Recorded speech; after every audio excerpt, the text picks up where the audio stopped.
I remember I still had like I love chocolate oranges, and I remember I sat and had like nearly a whole chocolate orange one weekend, and that was fine. I still lost weight that week. Oh, wow. Because of all the other behaviours that I'd implemented the rest of the time. So it's that whole thing of being like 80% with the balanced plates and the healthy meals, and then having like 20% what we called splurges of like chocolate or wine or whatever it was that I fancied. So I didn't feel like I was cutting anything out or being restricted in any way.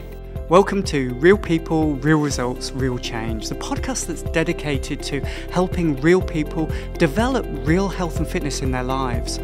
Real people like you, business owners, professionals, house husbands and housewives, and students. I'm Stefan, I'm a personal wellness coach at YouFit Studio, and I'll be your host.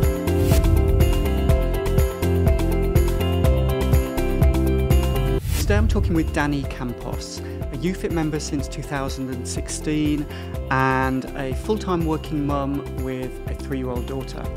And Danni has a passion for food and nutrition and creating delicious, nutritious recipes.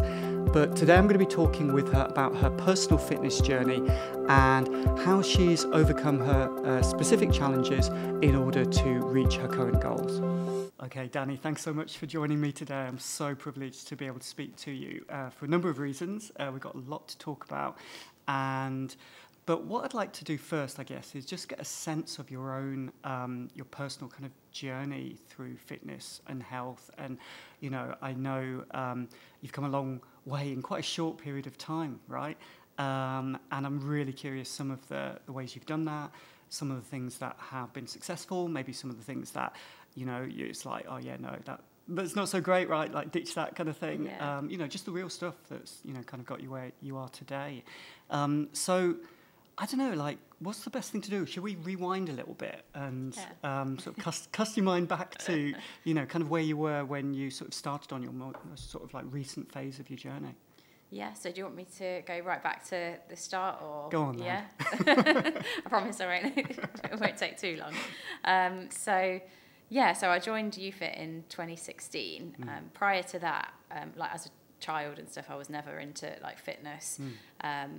Was normal in terms of like nutrition and stuff, but I was always a little bit overweight, I would say, and I was always a little bit self-conscious and about how I looked and things like that. And then as I grew up and became a teenager and into my 20s, I did lots of diets to try and lose weight, and I was quite successful at them. So I remember doing Weight Watchers, and I was really good at it. Really, really low calorie diet, no exercise, just hardly ate, lost a load of weight, and then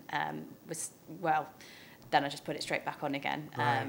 And that happened quite a few times with various different things. And then I came across YouFit, and I initially did a 6-week challenge, and I lost like 20 pounds in the 6 weeks. Wow.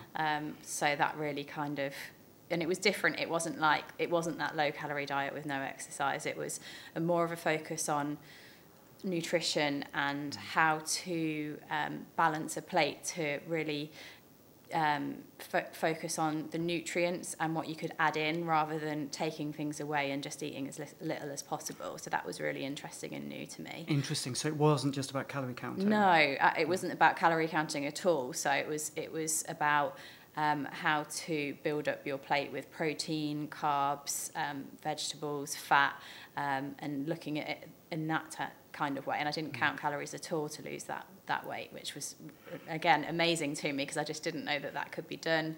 And obviously there was the exercise as well. So it was the first time I'd ever tried strength training and lifting weights. And I tried various different things at the gym and never really been successful or very good at it, and ditched it after a couple of weeks. So that, again, excited me because I really enjoyed it and I could see the benefits of it within that first 6 weeks. So. Amazing. So, and was it... So tell me more about the kind of the differences, because I'm really curious, because what you've just described there is so many people's story, right? Yeah, exactly. And we've all dieted at different times, right? And it's been a challenge. It's been a challenge to persist with that. And then, as you say, like when you tend to kind of put it all back, right? Yeah. So what was different in terms of that, and also in terms of the exercise? It's really interesting, like kind of how did that work? So I think in terms of the nutrition, there was no sort of restrictions. So I remember, for example, doing one diet that was being passed around in the office, and it involved eating like a plate of beetroot for lunch, and it was some kind of diet that people were supposed to do before they had a heart operation or something crazy like that. I think I did it for about a week, and it was horrendous. Obviously really, really restrictive. And the thing is about the nutrition at UFIT, it was nothing. They said, right, we're not cutting anything out. We're just looking at how we eat and our behaviours. So that was the big difference. So I remember I still had like I love chocolate oranges, and I remember I sat and had like nearly a whole chocolate orange one weekend, and that was fine. I still lost weight that week. Oh, wow. Because of all the other behaviours that I'd implemented the rest of the time. So it's that whole thing of being like 80% with the balanced plates and the healthy meals, and then having like 20% what we called splurges of like chocolate or wine or whatever it was that I fancied. So I didn't feel like I was cutting anything out or being restricted in any way. That's amazing. And I guess that's because that's the crucial thing often with diets, isn't it? Yeah. There is that sense of like, I'm missing out, Yeah. and a real sense of deprivation. Exactly, and that's how I ended up putting all the weight back on previously, because I would just be like, right, I can have all this stuff again now, so let's go for it. Yeah. Whereas I hadn't cut it out this time, so there wasn't that that comeback element of it. So and in terms of the strength training, again, it was more of a focus on improving strength and performance rather than like previously maybe in a class seeing how many calories you could burn. It was much more of a focus on something else, which I really liked as well. But again, I was thinking about this earlier, like I think I've been doing that sort of training for 6 or 7 years now, and it's a skill weightlifting, I think. Like you have to really learn form, and like because it's not something that came naturally to me, so it's taken me a long time to, and I'm still not perfect now, but it's taken me a long time to really hone in on that. And again, it's something that you can keep improving on each day, which kept me interested rather than just turning up to a class and then that's it. Yeah, well, exactly. Like boredom is a big thing, right, isn't it? And gosh, like so many gyms like pack themselves full of like video screens and all sorts of different stuff, don't they? Precisely because it's generally, for a lot of people, it's not inherently interesting or fun or engaging in that way. So this sounds different. as an approach. Really, really different. And coming in each week and seeing those weights go up and getting your PBs and things like that was really, I like that kind of, quite competitive with myself, so I like that element of it as well. Yeah, amazing. And so that was 6 weeks. Yeah. But by all accounts, from what you're describing, that was just the start. Yeah. So how has that sort of progressed, and you know what's that been like to go from a challenge which obviously is time limited, and I guess there is always the risk of, like with a diet, of kind of like hitting a goal and then you know just going completely in a different direction, and some would say off track, right? Yeah. But what's that been like for you? And like I'm assuming it hasn't all been like no. roses and everything, right? Yeah. So I mean, first of all, when after that 6 weeks, I just thought I'd cracked it, and I thought, right, I'm gonna go off on my own. Obviously, the UFIT membership's an investment, and I thought I don't know if I'm prepared to make that investment. I think I can do it on my own. So off I trot. Lost 20 pounds. Week later, came back because I realised it wasn't the same. There was a community at UFIT that I'd made really good friends that I'm still friends with now in that challenge, and just the feel of it, how friendly everyone was, how much support there was. I just didn't. It wasn't the same at home, so I did decide to make that investment and join, and obviously still am today, but. I think since then it just continued on, so I continued my journey. I lost 3.5 stone in total, and then I mean there's quite a few things that have happened in between then. So obviously I had my little girl, so then kind of started not from scratch, but obviously I was training throughout my pregnancy, which was really good. I had a lot of support there. Was able to continue right up until I think the day before I had her. Seriously? So mainly just like on the bike and things like that at that point. But so I was really active in my pregnancy, which like if I'd have been pregnant pre-2016, I think I just would have sat on the sofa and ended up gaining a lot of weight and being very uncomfortable. So that was massive for me, to be able to do that. And then again, after having her, just losing that weight in a nice, sustainable way, using all of the things that I'd already learned, essentially. Yeah, that's incredible. So that's amazing, actually. You kind of, obviously, like, things adapted over time, but you were able to integrate, all that activity still within the whole of your pregnancy, and enable that to be, healthy and as comfortable as that can be. Yeah, felt great actually. All the entire time, I was really lucky. So yeah, I think that must have been down to the level of activity and things that I was able to do, and that focus on nutrition still as well throughout the pregnancy. Did your nutrition have to change during pregnancy? Obviously, like, you're kind of, classic things like eating for two. Yeah. So initially, I did have really bad like morning sickness, but I wasn't actually sick. I just had a really bad nausea for the first 12 weeks. Was awful, and I couldn't eat any of the normal things. I couldn't eat a single vegetable. I don't think I did eat vegetables during that time. So I mean, I was really worried because I was used to eating so healthy. But I was reassured that, it's perfectly normal, and actually at that stage of pregnancy, you just need to eat what you can just to feel good. And for me, that was like Rice Krispies and things like that, which I think is pretty normal for people that suffer with that in early pregnancy. But then after that first 12 weeks, it did ease off a lot, and then I was able to reintroduce the more sort of balanced meals and the veggies and the things like that. And then it's in the third trimester where you need like 200 extra calories a day or thereabouts. Yeah. So I was able to just increase that, by having a little extra meal each day. So that was the approach that I took, really, and that worked really well. Yeah. So you went into that with your eyes really open, didn't you? Like, and almost, maybe not a literal plan, but a lot of insight and education, I guess, into the way to approach that you were going to be happy with. Yeah, absolutely. And also I was supported in terms of how much weight I should expect to gain, and what we should be looking for each week, and just to keep an eye on that and make sure it wasn't too little or too much as well. Yeah, amazing. Yeah. Okay. And so, you have a little girl, she's 3. Yeah. So, a handful, right? A lot going on, as it is, right, with young kids and stuff. So how do you maintain this? Like, how do you keep going? How do you integrate this into your life? And I guess also, like, integrate, your daughter's nutrition and stuff and movement into all of this. So I think it was a bit to begin with, because it did change. So before I had her, I would be in the gym probably 5 times a week, and then I would do like a lot of walking outside of the gym. I just loved it. So after I'd had her, it was a bit of an adjustment because I couldn't go so often. Obviously with juggling with work, and then there was like lockdown and stuff in between, but we won't talk about that. But in terms of getting to the gym afterwards, it kind of was more like 2 to 3 times a week, which is because I was working full time as well. That's pretty much all I could manage.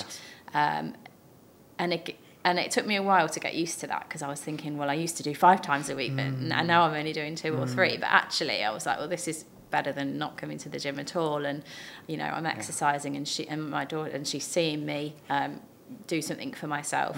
And it's really important that I do that for myself, because when I don't train and when I'm not able to, I really feel the impact of it, because I haven't taken that time for me. So it's sort of my like hour in the day where I can just forget about everything else and just do something for myself. I look at sort of 3 times a week now training. And then again, like, I used to do a lot of steps. I used to do sort of 15,000 a day, lots of walking with my dogs, and that's reduced as well. So now I'm happy if I've done 10 a day, and as well, she can come with me. When she was a baby, it was easier because I could just like put her in the carrier and march around with her on my back, but she's not so happy for me to do that now, or sit in a pushchair and be pushed around. So again, it's a bit more tricky, but it's just balancing things out. Yeah. So it's different. It is different now. And what's your kind of your take or your philosophy, if you like, on bringing up, a young child, in terms of, what you're trying to instill or what you're trying to model, or like what's your take on that? Like, I'm really curious. It's a lot of pressure to be honest. Okay. I think just the most important thing is for her to, obviously you can tell her, you know, eat your greens, blah blah blah, but it's what she sees us doing that she's going to pick up on, not what we tell her that you should do, or that what you should do, because we all know what we should do, but as a child it's what we see and what we role model. So I'm really aware of that, and that's why I'm so glad that I've kind of already got a lot of these behaviours in place already. In terms of nutrition, she pretty much eats the same as what we do as a family, but I'm quite relaxed around it, to be honest. I do feel like you can go too far the other way. So I know it's kind of personal choice with children, but I allow her to eat, again, like we do, things in moderation. So she'll have like the odd McDonald's and the odd bit of chocolate and things like that, and she doesn't, so I feel like she doesn't feel restricted, but then her main meals that we have, you know, 80% of the time are the proteins, the loads of vegetables, the fats, and all of the healthy stuff, and then she has a little bit here and there, and we try and talk to her about why that's important and what food does for us, and not in too much detail at this stage. I don't want to bore her to death, but you know, she wants to sit in the front of the car. She's like, she always asks, can I sit in the front? And I say, well, you know, you need to grow bigger to be able to sit in that front seat, and you know, when you eat your vegetables and your chicken and things, that's what helps you to grow big and strong, and just little things like that I think really help for her to understand why it's important to eat healthy. Yeah, no, that's amazing. Well, because kids are like sponges, aren't they? Yeah. But you're so right. Like, it's not. Of course, they listen to what we say, but kids are smart. They look up and see what we're doing as well, don't they? And if there's a real big mismatch between the two, then they're not stupid, right? Hiding in the cupboard eating all the biscuits. So that's really cool. Yeah, I love what you say about moderation as well, right? Because it's real. Yeah. And it's important, like, again, because like you can end up in that rebound effect, can't you? Where it's like, hang on. I think if you say no sweets ever, it's like the minute they get the sweets, they're like trying to eat as many as possible, and then you end up with a crazy child on your hands. So it's finding that balance, isn't it? Yeah, absolutely. Okay. So what are some of the? So you mentioned some of these bits, but like, what are some of the things that really help you in your life? Like the kind of the things that you perhaps like, you know, almost like kind of advises, tips and tricks and stuff to other people, both around food and sort of juggling time and sort of fitting things in. So I guess with food, the biggest thing for me is planning ahead. So every Sunday I will sit down and I'll plan. I normally do it twice a week. So on a Sunday night, I'll plan Monday to Thursday, what we're going to have for like breakfast, lunch and dinners. And then on a Thursday evening, I'll do the same again for the Friday, Saturday and Sunday. And I find that really keeps us on track. I know what I'm going to eat. There's no sort of element of, oh God, what are we going to have for dinner tonight, sort of thing. So that's one of probably my biggest things that I do that I find really helpful. And again, I plan in the days that I'm going to train. There's nothing left to chance. It's not sort of, shall I train today or shall I just stay at home? It's I am training today. It's in the diary, and this is what's happening. And what else in terms of? Yeah, I don't know. Like, what are your? How do you? Because you get cravings and stuff like anyone, right? Or there's kind of things where you kind of like you want to just not feel like you're missing out and stuff. So kind of how do you build that in? So I will normally plan a couple of things that I want to have. Normally there's something going on, like in the shops, there's some new thing out that I want to try. Like recently, the Terry's chocolate orange is going to come up again because there's a special Easter one with mini eggs, and I saw it the other day and I was like, oh, I really want that. But it's not the kind of thing that I'll just pop in the shopping trolley and then start munching on the way home in the car, which I would have used to have done that, which is kind of like mindless, not really enjoying it, not really thinking about it, but it's kind of, you've just done 500 calories in the 10-minute drive home. Whereas I picked it up and I thought, well, I really want that. I've seen it, I want it. What happened was I waited until the weekend, and then sat down for half an hour, had a cup of tea, read a magazine and just really enjoyed it. And obviously I didn't eat the whole thing, just ate a few segments until I was nicely satisfied, but really like thinking about it and enjoying the moment, rather than just doing that sort of mindless snacking where you've not even really realised that you've done it. I mean, I don't do that every time. Obviously, that does still happen. Yeah. But that's a really nice way to enjoy splurges, I think, and like make the most of them. Yeah. And then feel satisfied as well. Yeah, that's amazing. Cool. And then for those times, because like you say, like we're all human, right? And life has its ups and downs and pressures and different things. And sometimes, because so many things, we're almost like encouraged to do things on automatic in this society, right? Impulse buy, and there's so many messages to say, just go on, have it, you deserve it, and all this kind of stuff, right? So it's a powerful way to messaging that we're constantly sort of navigating.